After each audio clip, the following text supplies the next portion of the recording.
그렇게도 방심해서는 안 된다고 강조했는데 결국 우려했던 일이 일어나고 말았습니다. 생활 방역 시작하자마자 이런 일이 일어났는데 용인 66번 확진자 참 돌아다닌 곳도 많습니다. 4월 30일부터 5월 1일까지 경기도 가평 그리고 강원도 홍천, 용인 자택에 왔고요. 이때까지만 해도 별 증상은 없었습니다. 그런데 1일과 2일에 서울 2일까지는요. 이게 1일, 2일인데 사실 밤을 새워서 용산 이태원에 있는 클럽과 주점 5군데를 돌아다녔습니다.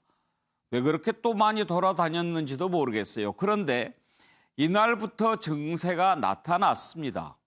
열도 나고 설사도 하고 지금 방역 수칙 가운데 첫 번째가 몸이 아프면 좀 쉬어야 된다는 건데요. 그런데도 불구하고 돌아다녔습니다. 여기에서만 접촉한 사람이 지금 1,500명으로 확인이 되고 있습니다. 그리고 3일 경기도 수원시 병원 약국 갔는데 현재까지 관련해서 확인된 확진자가 15명이었는데 방금 전에 66번 확진자의 누나도 확진 판정을 받았습니다. 이제 16명이 됐는데요. 이 때문에 오늘 지금 방역당국에 비상이 걸렸습니다. 긴급회의를 열고 당장 오늘 밤 8시부터 전국에 있는 유흥시설 운영자제 행정명령을 내렸습니다. 생활 속 거리 두기로 바뀌면서 그동안 영업 못했던 유흥업소들 다시 문을 열고 손님들 맞을 수 있을까 했는데 또 날벼락이 떨어졌습니다. 이렇게 한 사람의 잘못이 우리가 지금까지 쌓아왔던 모든 것을 무너뜨릴 수 있다는 것을 상징적으로 보여준 예가 되겠습니다. 방역당국의 발표 내용을 먼저 들어보시죠. 어제 용인 지역에서 확인된 29세 확진자의 접촉자를 조사하는 과정에서 확진 환자 본인과 안양의 지인 1인 이외에 오늘 0시 이후에 추가적으로 현재까지 13명의 확진자가 확인되었습니다. 이 건 관련해서 현재까지 총 15명의 확진자가 발생하였습니다. 오늘 0시 이후 발생한 13명 가운데는 확진 환자의 직장 동료 1인과 클럽에서 접촉한 12명의 확진이 확인되었고 이 가운데에는 외국인 3명과 군인 1명 등도 포함되어 있습니다. 추가적으로 확진 환자의 발생 가능성이 매우 높습니다. 또다시 지역사회 감염으로 확산될 우려가 있어 방역당국도 지방자치단체와 함께 관련 상황 통제를 위해서 신속하게 대응하고 있습니다. 국민 여러분들께서도 방역당국이 제공하는 정보와 지침에 따라 행동하여 주시기를 바랍니다. 가톨릭대학교 의과대학 백순영 교수 모시고 코로나19 관련 상황 자세히 알아보겠습니다. 안녕하세요. 교수님. 끝나가는가 했더니 또 이렇게 긴장을 시키네요. 우리가 4월 12일 부활절 벚꽃놀이, 15일 날 총선, 대규모 이동이 있었지만 사실은 대부분 지역사회 내에서의 이동이었었고 이번 연휴 기간 중에는 사실 우리 마음도 좀 해이해졌고 전국적으로 노출이 된 부분이 있었거든요. 그런 과정에 아주 최악의 상황이 나왔습니다. 5월 2일이라고 그러면 거의 중간인데요, 연휴 중에. 이 사람들이 지금 노출이 되고 또 이 한 케이스가 아니고 다른 케이스도 있을 수 있다는 걱정이 생기기 때문에 좀 문제가 될 수가 있고요. 이 노출이라는 것은 앞으로도 계속 이 진단으로서 나타날 것이기 때문에 지금 현재의 상황만으로 보면 굉장히 어렵기는 하지만 사실 이 한 건만 갖고서 그렇게까지 우려할 건 없는 상황인 것이 일단 빨리 발견은 되었고 동선을 다 찾아갈 수는 있겠지만 사실 이 1,500명을 다 찾는 데는 시간이 너무 걸려서 방역당국에서 다 찾아간다는 것은 문제가 있습니다. 즉 본인들이 신고에 의해서 또는 증상이 나타났을 때에 바로 진단을 받을 수 있는 이런 지금 매너가 필요한 상황일 수 있습니다. 그리고 지금 66번 확진자가 다녔던 곳이 이태원의 클럽, 유흥주점 이런 곳들 아니겠습니까? 그런데 거기에 갔던 사람들이 밝히기를 좀 꺼려하는 그런 곳들이기 때문에 확인이 더 어렵지 않겠습니까? 그러니까 모든 지금 주점이 다 그런 것은 아니겠지만 실제로 그 클럽 같은 경우에 있어서는 본인이 나서기는 어렵겠지만 자가격리 수준에서 외출을 안 한 것은 충분히 가능하거든요. 그러니까 동선이 겹치는 모든 분들께서는 일단 다른 사람하고 접촉을 금지하는 것이 자제하는 것이 중요한 이유가 결국은 자기 지인이나 또는 친척이나 부모나 또는 여러 친구들이기 때문에 결국은 이 부분이 잘 지켜져야만 되겠고 또 가벼운 증상이라 할지라도 젊은 사람들은 이렇게 증상이 바로 나타나지도 않고 하기 때문에 건태감이라든지 또는 발열, 장기침 정도만 있어도 바로 진단검사를 받으면 좋겠고 뭐 더 좋은 것은 미리 보건소에 좀 신고를 해주시면은 이 부분들이 방역당국에서 파악이 될 수 있기 때문에 2차, 3차 감염이 일어나지 않게끔 막을 수 있는 방법이 되겠는데 사실 좀 꺼리는 부분들은 있겠죠. 그러니까요. 지금 2차, 3차 감염 우려 말씀하셨는데 성남의료원의 한 간호사도 여기 이태원의 한 주점을 방문했다가 확진 판정을 받았다고 하거든요. 근데 실제로 뭐 같은 주점이었는지 그것까지는 밝혀지지 않았지만 예. 의료진들은 좀 이런 부분에서 주의하셔야 될 부분이 있습니다. 예. 이 밤에 주점이라든지 그 사람들이 많이 모이는 장소에 이 노출이 됐을 경우 사실은 환자들한테도 영향을 끼칠 수 있고 원내 감염이 일어날 수도 있는 상황일 수가 있거든요. 예. 뭐 물론 의료진이라고 그래서 뭐 술 안 마시고 유흥주점 가지 말라는 법은 없겠지만 그렇죠. 지금 이 시기에는 의료진은 좀 특히 조심해야 될 부분이 있다고 봅니다. 지금 현재 그러면 이런 상황에서 어떻게 방역 당국이 대응을 해야 합니까? 일단은 감염원은 찾을 수가 없습니다. 이건 뭐 계속 지금까지 그랬던 일이고요. 즉 감염원이 왜 찾기가 어렵냐 하면은 결국은 무증상자들 사이에 있어서 한 사람이 진단이 되고 증상이 나타나는 것이기 때문에 감염원은 어렵지만 일단 접촉한 모든 분들은 동선을 찾아가는 것이 필요하겠죠. 하지만 지금 상황에서 보면은 5월 2일이라고 그러면 지금 거의 일주일 지나가고 있거든요. 그러니까 지금 그 잠재적으로 증상을 나타내지 않았던 사람들이 이제 어느 정도 발현이 되고 또 지금 무증상이고 진단이 음성이라 할지라도 앞으로 또 양성이 나올 수가 있기 때문에 예. 이 접촉자의 또 접촉자까지 다 찾아내서 가능한 한 최대한 방역은 하겠지만 또한 시간의 문제이기 때문에 찾지 못하는 사람들에 대해서는 본인들이 자가격리 수준이 필요하다고 봅니다. 더구나 지금 그 66번 확진자 같은 경우에는 5월 2일 날 증세가 나타났지 않습니까? 그리고 이제 초발 환자라고 한다면서요?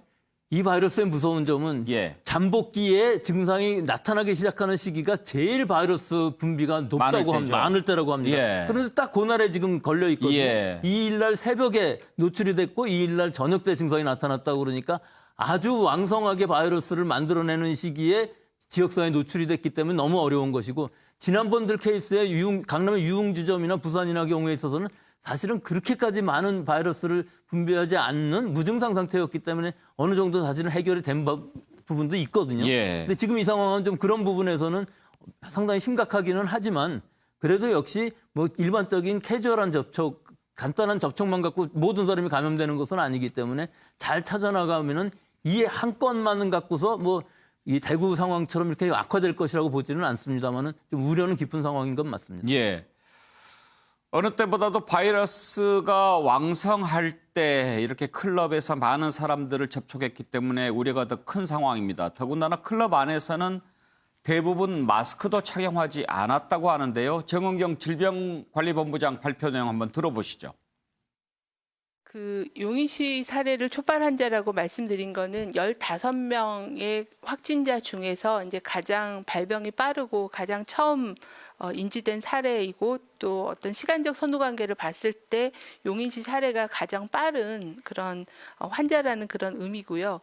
이 환자를 또 추적 조사하다가 보면 이 환자를 감염시킨 감염원을 찾게 되면 그 환자가 이제 더 빠른 초발 환자가 될 수 있겠죠. 현재의 조사 상황에서는 가장 발병이 빠른 그런 사례라는 그런 말씀드리고요.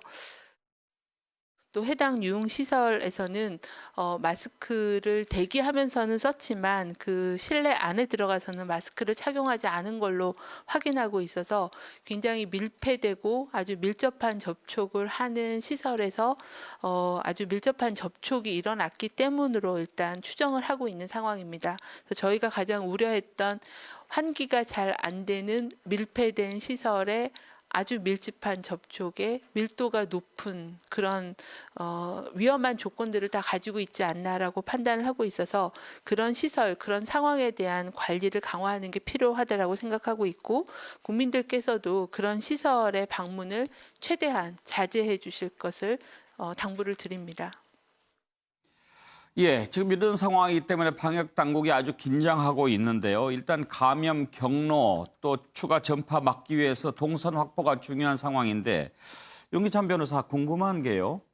지금 들어갈 때 명부를 적었고 어떻게 했는지는 잘 모르겠습니다만 그것을 확실히 신뢰할 수 없는 상황에서 혹시 업소에 설치가 돼 있는 CCTV라든지 이런 걸로 신원 확인하고 또 신용카드 내역 확인하고 이런 것이 법적으로 가능한가요?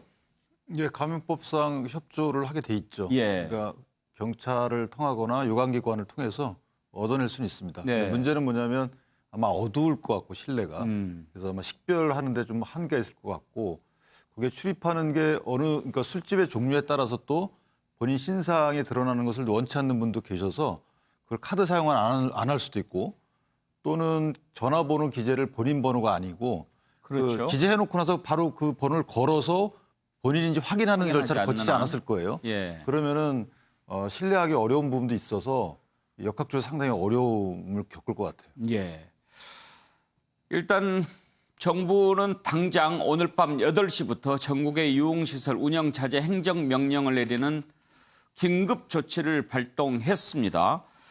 교수님, 이 조치 상당히 급박하게 이루어졌는데 필요했다고 보십니까? 그렇죠. 필요하지만 이게 민주주의 국가에서 과연 어떤 목표로 이것을 전부 폐쇄시킬 수 있느냐 하는 부분이 문제가 분명히 있을 수가 있거든요.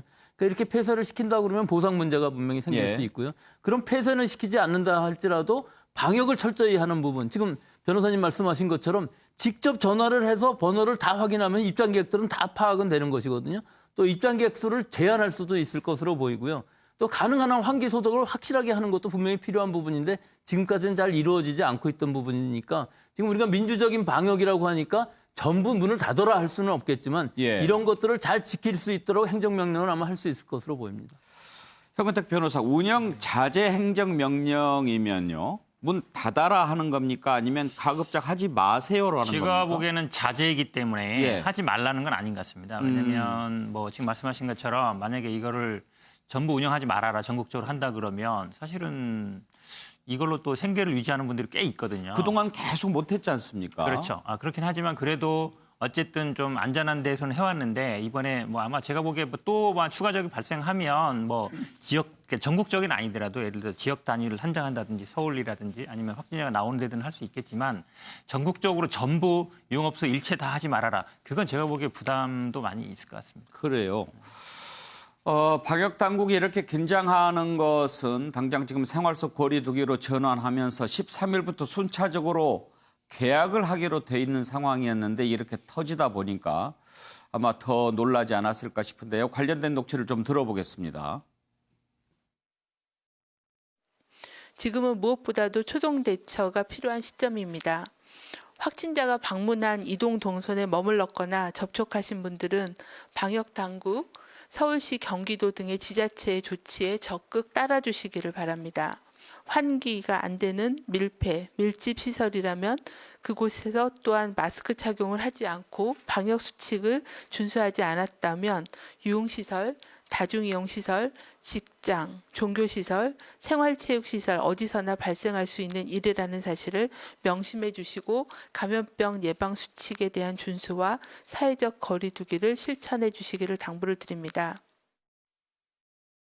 클럽 등 유흥주점, 감성주점, 콜라텍 등 밀폐된 유흥시설에 대해서는 운영 자제를 권고하고 방역 지침 준수를 하는 행정명령을 오늘 저녁 8시부터 발동할 예정입니다. 이와 함께 지자체의 실효성 있는 단속도 함께 강구할 예정입니다. 다만 지금 현재 이루어지고 있는 생활 속 거리 두기는 그대로 유지를 한 채 이러한 유흥주점 시설에 대해서 별도의 행정명령을 발동을 하는 것입니다. 기간은 오늘부터 한 달 동안 적용을 할 예정에 있습니다. 교수님 보시기에 어떻습니까? 개학에 영향을 미칠 수도 있다고 보십니까? 뭐 일단 개학은 해야 되겠죠. 하지만 이게 생활 방역으로 지금 들어간 상황이기 때문에 환자가 발생하는 것 자체는 감수해야만 됩니다. 근데 발생했을 때 어떻게 조처를 하고 지금 초동 방역, 초동 조치라고 말씀을 하시는데 얼마나 동선을 잘 찾아서 이 방역 당국의 통제 범위 안에 넣을 수 있는가 하는 것이 문제이기 때문에 지금 이 상황도 시험 보는 것과 마찬가지죠. 우리가 이 상황을 당했을 때 과연 방역 당국에서 이거 다 동선을 체크해서 찾아낼 수 있고 앞으로 이 2차, 3차 감염이 일어나지 않게끔 할 수 있느냐 하는 것이 제일 중요한 관건이라고 하겠습니다.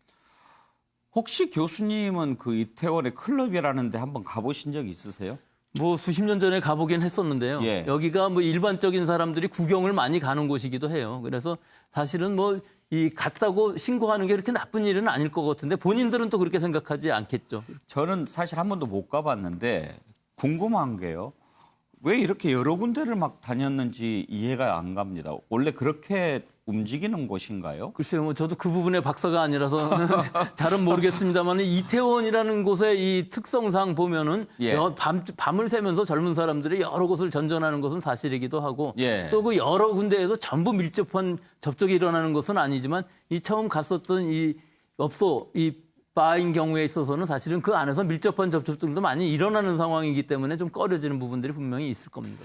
제가 보기에 우리 패널들도 별로 이렇게 가봤을 것 같지 않은데 최경철 의원은 구경이라도 해본 적이 아이고 있습니까? 뭐 그 주변 동네는 가봤습니다. 근데 안에는 못 들어가 봤는데 예. 저희가 중요하게 가장 주의할 점이 일단 실내에 들어갔을 때 마스크를 쓰기 어려운 환경에는 되도록이면 안 가는 게 좋습니다. 지금 네. 클럽에 들어갔으면은 일단 너무 밀폐됐고 그리고 밀접해 있으면 답답하지 않습니까? 그럼 벗습니다. 그리고 또 음료를 마셔야 되기 때문에 또 벗어야 되고 그렇죠. 그렇기 때문에 비말 감염 위험이 굉장히 높은 겁니다. 그렇기 때문에 스스로 그 부분에서 절제를 하지 않으면 저는 밀폐된 공간에서 밀집 대응에 있어서 굉장히 전염 가능성이 커지는 것이죠. 그렇기 때문에 또 한 가지 있습니다. 저런 그 환경의 장소는 화장실이 좀 멉니다. 그렇기 때문에 비누로 손을 자주 씻을 수 없는 환경입니다. 그렇기 때문에 마스크도 쓰기 어렵고 비누로 손도 자주 씻을 수 없는 최악의 감염 환경이죠. 그렇기 때문에 항상 지금까지 잘 버텨왔는데 우리 국민들께서 지금 다 된 밥에 재를 뿌리는 행위가 될 수밖에 없습니다. 항상 마스크를 쓸 수 있는 환경 그리고 비누로 자주 손을 씻을 수 있는 환경에서 멀어져 있다면 항상 유의해야 될 부분입니다. 그런데 차재원 교수 그런 것 같아요. 이 클럽은 그렇게 이제 화면 같은 걸 보면 젊은 사람들이 여러 명 이렇게 모여서 좀 밀착한 상태에서 춤도 추고 얘기도 하고 그러는 거죠.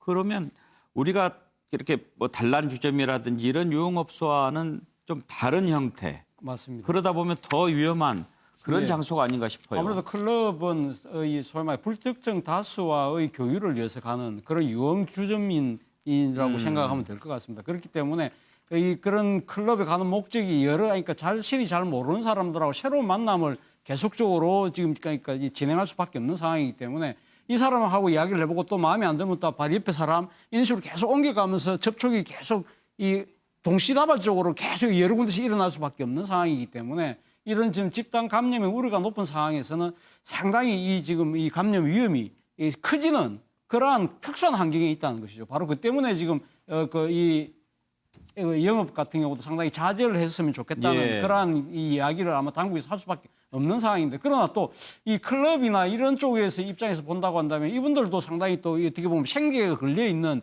이 지금 일을 하고 있는 거 아니겠습니까? 그렇다고 한다면 이 집단 감염병으로 인해서 그동안 상당히 영업이 제한돼 있었고 그런 측면에서 상당한 타격을 입었다. 그리고 지금 이 상당히 사태가 많이 진정 국민에 들어갔다고 한다면 우리 이제는 좀 해도 되지 않을까? 그리고 또 그것이 연유였다고 한다면 그리고 젊은 사람들의 수요가 상당히 높은 상황이라고 한다면 그 모든 것이 다 어우러지면서 우리 모두의 좀 이 경계가 좀 느슨해진 것이 아닐까. 이러한 부분들에 대해서 상당히 어떻게 보면 이 좀 경고의 사인이 저는 뭐 적절한 시점에 나왔다는 생각도 듭니다. 예.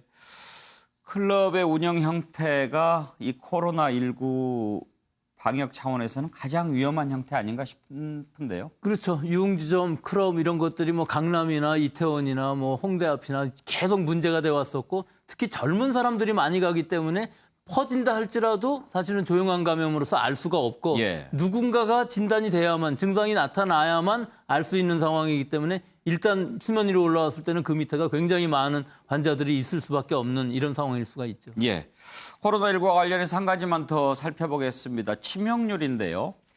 지금까지 많은 이제 완치자들이 나오고 있습니다만 전체 치명률이 2.37%인데 표를 보시면 아시다시피 80세 이상의 치명률은 25%에 달합니다.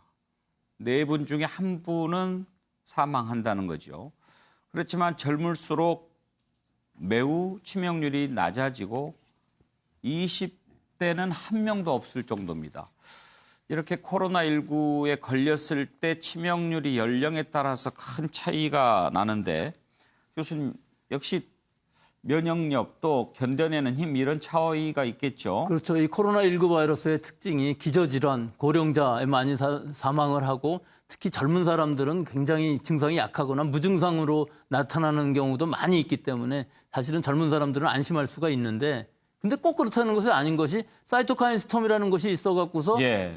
바이러스에 대한 면역 반응이 과도하게 일어나서 여러 장기를 손상하는 경우가 있거든요. 그래서 자기도 모르는 사이에 자기 생식세포까지도 이게 잘못될 경우가 있기 때문에 이 꼭 젊은 사람이라고 그래갖고서 무증상으로 넘어갔다고 그래서 안전할 수 없다. 즉 젊은 사람이라 할지라도 사실은 아직까지는 사망 케이스가 없지만 외국의 케이스들을 보면은 사망하는 경우도 많이 있고 장기 부전이 일어날 경우도 있기 때문에 조심해야 되겠다 하는 것을 말씀드리겠습니다. 이제 코로나19 관련 얘기까지 할 텐데요. 교수님 지금 생활 속 거리두기가 시작이 되면서 당장 이번 주말 그리고 또 일요일에 교회에서도 이제 현장 예배 많이들 시작할 거거든요. 이 상황에서 우리가 건강하게 주말 보내고 월요일 맞으려면 어떤 점들을 특별히 유의해야 한다고 생각하시는지. 뭐 지금까지 다 알려줬던 손 씻기, 마스크 쓰기, 여러 개인적인 위생들 또 거리 두기를 가능한 한 해야 되는 것이고요. 이것들을 잘 할 때 우리가 지금 중국과 비슷하게 갈 수 있는 것이거든요. 여러 가지 상황들이 바뀌겠지만 아직은 위험한 상황까지는 아니기 때문에 이번 주말 잘 지내고 또 그 이후에 아마 이 연휴 동안의 기간들이 다음 주 정도면 나올 테니까 이 기간을 잘 지내면은 이 생활 방역 또 개학까지도 잘 할 수 있을 것으로는 보이지만 이 개학인 경우는 사실은 고3 이외에는 조금 더 생각을 해봐야 되지 않을까. 너무 성급하게 일주일 계산해서 시행하는 것은 너무 지금 성급하지 않나 그런 생각을 지금은 합니다. 예, 오늘 말씀 감사합니다. 예, 가톨릭대학교 의과대학 백순영 교수였습니다.